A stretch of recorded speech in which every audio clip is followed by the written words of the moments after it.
we're talking about how staff can support active student participation, student engagement. There is no one recipe for how to do that best, but still, let me ask you, are there any success stories? Are there any strategies or events that you did that were particularly successful related to enhancing student engagement in your work? I think one of my favorite events, and I think I might have actually talked to Weronika about this one, was our campus tour for first generation students. So within our team, we also have a specific part that focuses on those students who are the first ones in their families who go to university or who might have a migrational background, with the idea that they lack the knowledge or support at home when it comes to just, the very simple things about, like, the supposedly simple things that they don't know about university and that they might be sort of shy to ask. And that for students who have like siblings or parents who have gone to university might be very clear. So I think it was last year that we started this. We thought of a campus tour. So we have general campus tours where we just show, the most important spots so that they sort of know their way around. But we have one for first generation students, which sort of mimics your very first day at university. And we meet at the bus station in front of the main building, so that we can start off with, okay, how do you get to university? So those of you who need to take the bus, do you know where to get your ticket if you're not from the city? Do you know what kind of offers you have as a student? If you're coming with your bike, do you know where to put your bike at university? Do you know where you have those little boxes where in case you need to repair something, you can use it?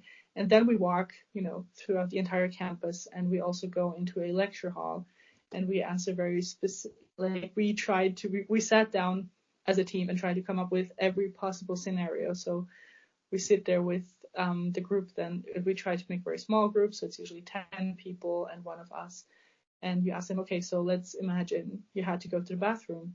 Are you allowed to just stand up and walk outside? Do you need to ask? Or what if you're in the wrong lecture hall? What's the best sort of approach to kind of find your way out, which seems sort of mundane, but those are the situations that actually give you anxiety, because like imagine it's your first day, you've never been there, and then you realize you're sitting in a math lecture, but actually you're an English student, and you don't know if you could just stand up and walk outside. Will somebody ask you? Will you be looked at weirdly? So we did this campus tour, which was very intense. I think it was an hour and a half. So we did really every scenario. And then afterwards, we went to the university cafe. Everybody got a free iced tea, I think, and they could sort of get to know each other. So it was, again, this 2-in-1 thing where they got a lot of useful information. It was very chill. It was very fun because it was done by another student who just so happens to be employed at university, but it's like somebody who's roughly their age. They got all the questions covered. They're ready for the first day, and they already met a couple of people who are sort of in the same situation. But at the same time, what I do want to stress with this, like with these events for first generation students, we do not strictly ask them if they are first generation students. We just kind of give this offer. This would be specifically for them, but we don't want to other anybody or to exclude anybody. So whoever signs up, that's perfectly fine for us. It was just, they would be our target group, and we want to sort of make them feel seen, but not sort of take them out and be like, okay, you don't know these things. We want to show them to you, but rather, this is an opportunity for you to figure it out. And I think it worked really, really well last year. We're doing it again this year. And it was one of my, I led one of the groups, and it was really great fun because they really said, okay, yeah, those are, they didn't even think of those questions such as, can I go to the bathroom? But it is very important because, you will come across eventually. Or the very Austrian thing of knocking on the table at the end of a lecture. You have to know that, otherwise you're very confused when everybody starts knocking and you don't know what's happening. Instead of applause to everyone who doesn't know, yeah. So I think that was my favorite, one of my favorite events, definitely, yeah. It sounds great. Weronika, what are your success stories, if I might ask? I have 2 favorites. The one is the Culture Day at the university. It is a all-day event, and that takes place every year. And I think the power, the strength lies in the involvement of the students themselves.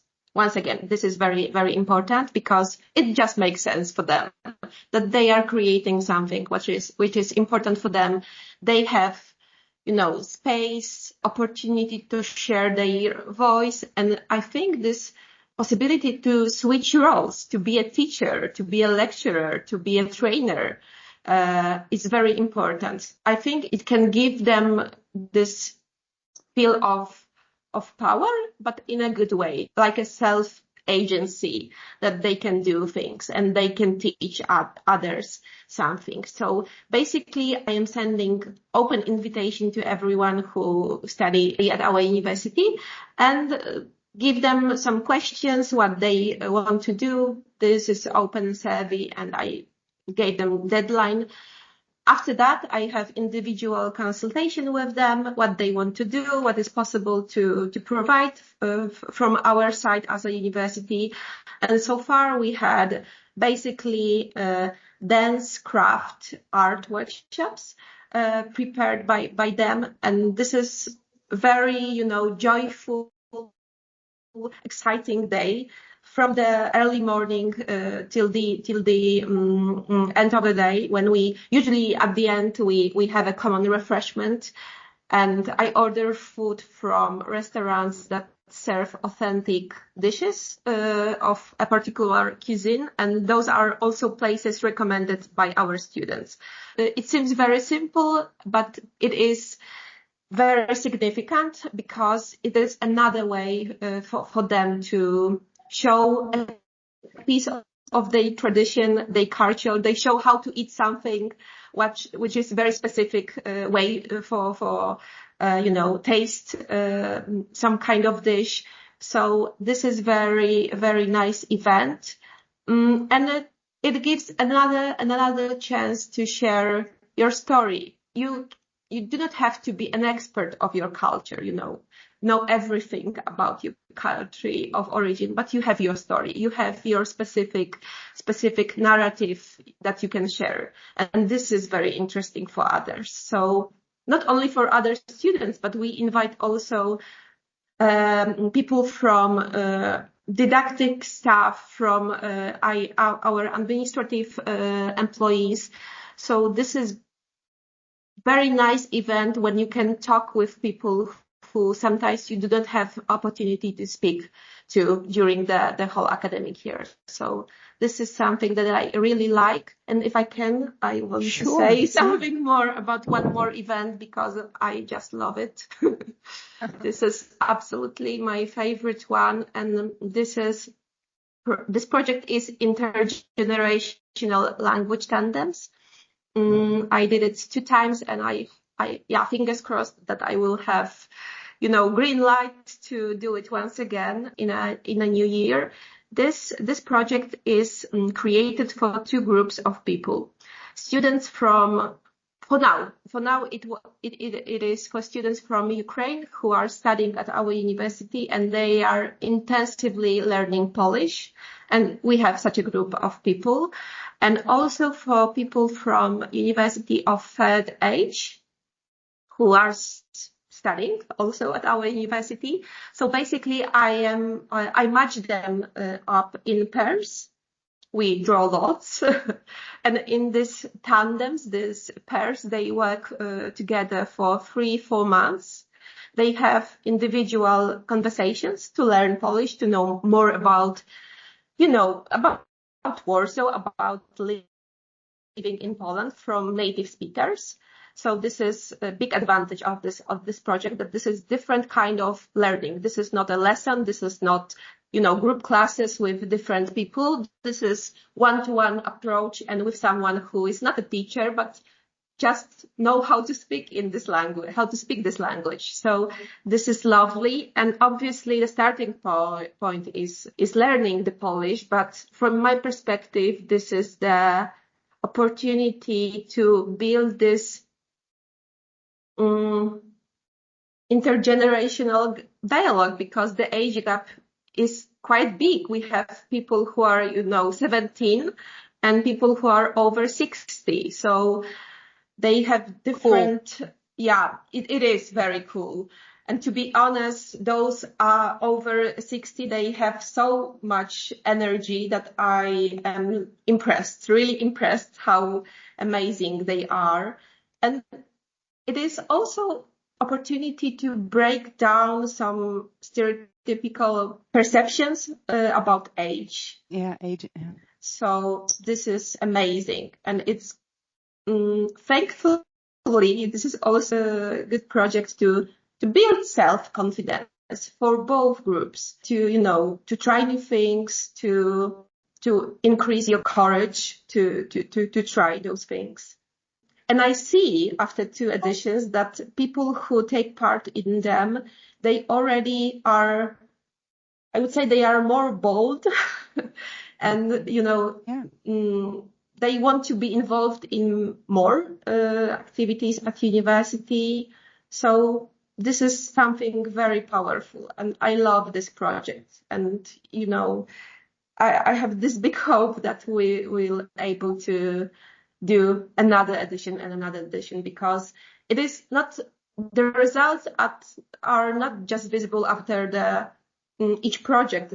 I can see, and I know that people who know each other from the first edition, they are still in contact. They are still, great. spending time together. And this is some kind of, support system that this project creates for them. So I'm just, in love.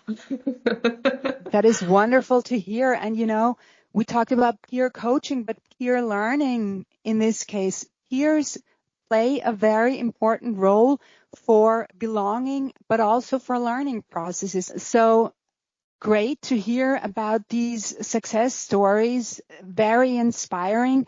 Let me also ask you, though, on the other side, what are the main challenges? And maybe I can talk from my own experience. I remember within another project, we organized a welcome week with movie night and scavenger hunts, and it was really intricate and, as we thought, fun, yet no one showed up, or almost no one showed up. And we did research onto why this happened. We asked students, we surveyed them why, and we were obviously disappointed at first. And it turned out it was a time management issue. It was the first week of school. We had actually set it up wrong.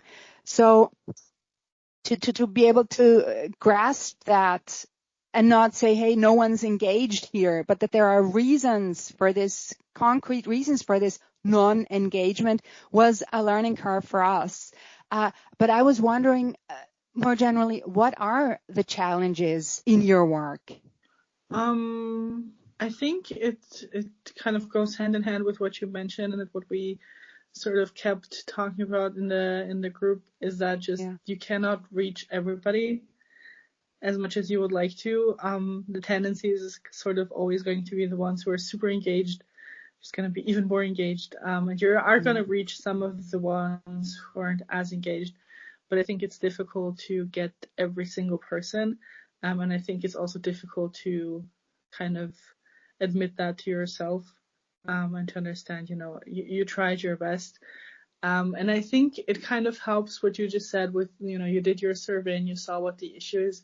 I think it's also important to think that the students at our universities aren't just students. Like, they might have jobs, they might have care work that we don't know about, they might have so many other things that they're very engaged in. It doesn't mean that they're not engaged per se. It just might be that at this point, university might not be a priority, or like their life at university as a classic student who just focuses on their study and can do all the fun extracurriculars. It might just not be possible because they have other things. So I think kind of allowing yourself this thought makes it a bit easier to understand. You can't get every single person, but it also kind of gives you the opportunity to think, okay, so if there are students who need to take care of children or parents or whomever, that we might be able to offer support in that sense. So we don't have to engage them in the traditional things that we've talked about so far, but at least offer them this kind of support so that they still feel heard and seen and as part of the university. by just getting some sort of, acknowledgement for the other things that they do, or making understand, I know you work, like if we take classic examples in teaching, and I don't know how it is at other universities, but in Austria, for like courses and seminars where you have this policy of you can miss 2 sessions and then otherwise you fail the class, to sort of have some sort of understanding, okay, if you work full time you might not be able to make it, let's think of like some sort of compensation and sort of meet them halfway. So I think this Excellent. sort of helps to work with this challenge of, not everybody is going to be engaged and it's okay, but at least support those who might not be able to do so for various other reasons. Yeah, in the large UNICOMM survey, we found, of course, what keeps students from participating in extracurricular activities, and the number one reason is not having the extra time. And to think about solutions there is obviously of vital importance. But Weronika, over to you. What are the most challenging aspects of your work with regard to student engagement? Yeah, I can agree with you. I think sometimes we have to accept that our needs or ideas are not interesting or important to them. And with most students studying and working, it is often difficult to find the time to attend extra events. It is good to adapt somehow to this situation and not to force your ideas, because this is pointless basically, and you are losing your energy and your motivation, and it is it can be frustrating. So it's better to try to do not stop, propose something, but check with them if it is possible, if it is realistic for them. For example, sometimes we have these options to do something within a university during the time that they have standard classes, so they can have excuse for absence from classes. So this is something that can be done sometimes, time to time, not obviously not as a standard solution, and we have also discount in tuition fees for student activity. So this is quite good motivation, to be honest. And I think this is perfectly good that you can have something additional because you are active, you are a leader, you are encouraging others to change something at university. But besides that, I would say that the most difficult things are the very mundane ones, and they concerns problems with finding an affordable accommodation here in Warsaw, or obtaining a visa in time to come to Poland. So unfortunately, this is very frustrating for me, but because I cannot do anything with it, basically. I have some suggestions, but this is nothing very much helpful, unfortunately. We do not have our own residence halls here, and the situation on the housing market in Warsaw is quite difficult because obviously, yes, we have flats. They are available, but the monthly cost of rent is very high. So this is very hard for students, especially when they do not have additional scholarship to stay in Warsaw to pay for it. So this is something which is this is big issue. So we have the system with buddies who are older students at our university. Then they can help and they understand the Polish, understand the situation in Warsaw, so they can be very helpful. Thank you. Again, it's peer support apparently, because peers are learning as they are doing, and this is kind of the fascinating aspect of peer learning and peer coaching formats. I find both sides are learning, and one side is not transmitting. The peer gains skills by aiding his peer. It's a fascinating concept. peer assessment too in classes. So thank you for touching on that. We're getting to the end of this podcast. Just from my personal interest, do you see student cohorts changing? Are needs changing? We talked about mental health issues after COVID. Are today's students different than, let's say, students 10 years ago? And if so, how? I'm trying to think. I think that's a bit. It's a difficult question. I mean, I try to think because I myself, I'm still a student. Oh. Because I'm doing my PhD. Oh. So 10 years ago I wouldn't know because I wasn't. You were. Oh, okay. So. But I think because I think with COVID though, because we talked about that as well. I think what COVID did, it kind of like in the time frame where we were all in like lockdowns and online meetings and everything sort of changing for everybody. If we take this current setting right now, I feel like this is something that was very much enabled by COVID, to realize how helpful online meetings are and how much we can actually do online and how much we don't have to fly and drive everywhere.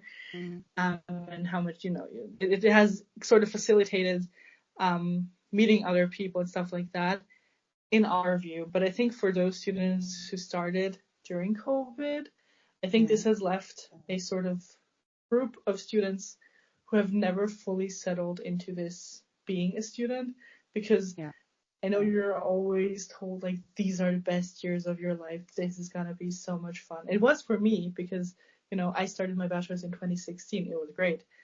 But I ended my bachelor's in like the first COVID lockdown.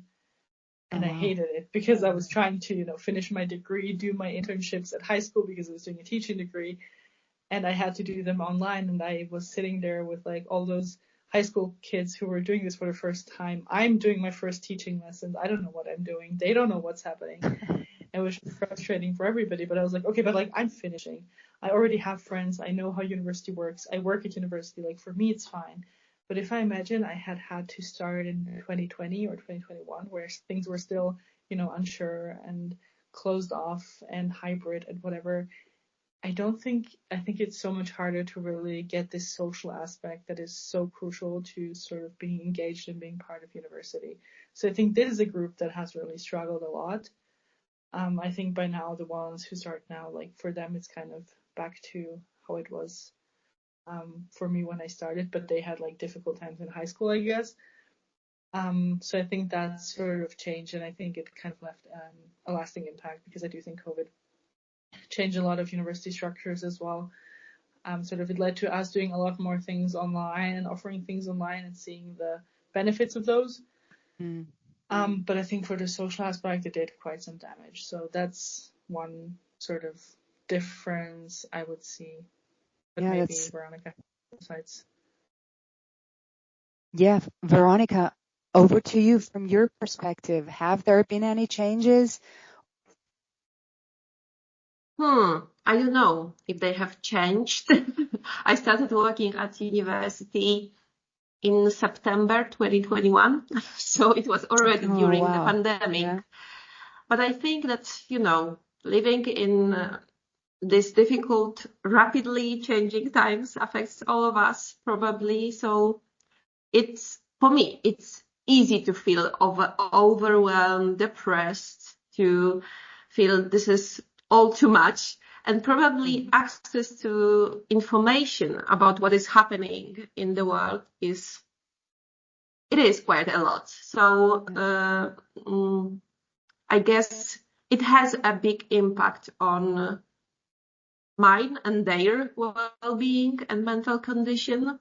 And this is why I think this is it's very important to think, to prepare some events about, creating the space to share stories, to talk about psychoeducation, which is very, very much needed, how to cope with your emotion, how to self-regulate, how to find easy techniques to release stress, and tension from your body. And I think this is crucial, and also probably something that I mentioned already before, or I'm not sure, but I think so, that being a part of group where you feel safe, when you feel the security,